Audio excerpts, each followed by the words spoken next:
We represent two of the families of victims of Lucy Letby. A new law has been announced. Can you tell me a little bit about this new law? Well, the government has said that it plans to bring in legislation to address the issue of defendants refusing to appear at sentencing hearings. So in the Letby case and in other high profile cases, we've seen defendants refuse to actually attend in court for sentencing, and also to hear the victim impact statements, which are a very important part of the sentencing process.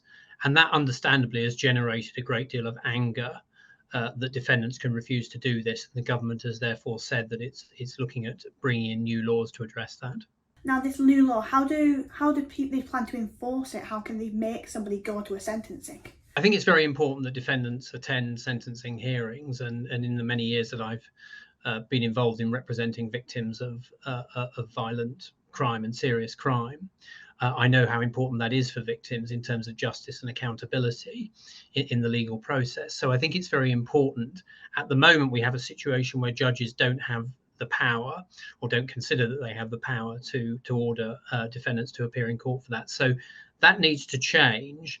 But I think what the court needs here is a number of different measures that it can use, and depending on the particular circumstances. We obviously don't want defendants making a spectacle of court hearings. That has to be avoided. But it's important that courts have a range of powers that they can use, and that may include forcing the defendant to come into the courtroom, or ensuring that the sentencing remarks are broadcast into the defendant's cell. That's another possibility. And of course, the third possibility is that there's some increase in the sentence or reduction in prison privileges for defendants who refuse to appear at a sentencing hearing. So I think the important thing about legal change here is that all of those different options are available to the court to address this issue, and then the court can determine, and the judge can determine, what the best measure is in the circumstances. And it's to increase the power of the court as well, isn't it? I think that's fundamental. It's about giving judges the power to do something about this, and that involves giving them a range of powers that they can use. And as I say, that may in some circumstances involve forcing a defendant to actually come into the courtroom using reasonable force, and judges having the power to do that. But sometimes that won't be appropriate, or there would be a risk of the defendant making a spectacle of a hearing.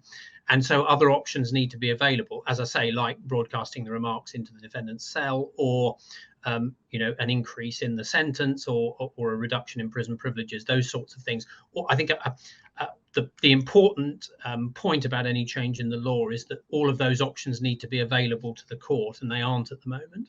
I mean, in terms of distress towards the victim, isn't there a chance that it could cause more distress? Well, I think it's important to ensure that nothing is done which causes more distress to victims, or enables the defendant to make a spectacle of the proceedings. So we want to avoid that, and that's why, as I say, it's so important for the court to have a range of powers here. Sometimes it will be appropriate for the court to decide that the defendant is going to be forced into the courtroom to attend the sentencing hearing, and to be physically present there.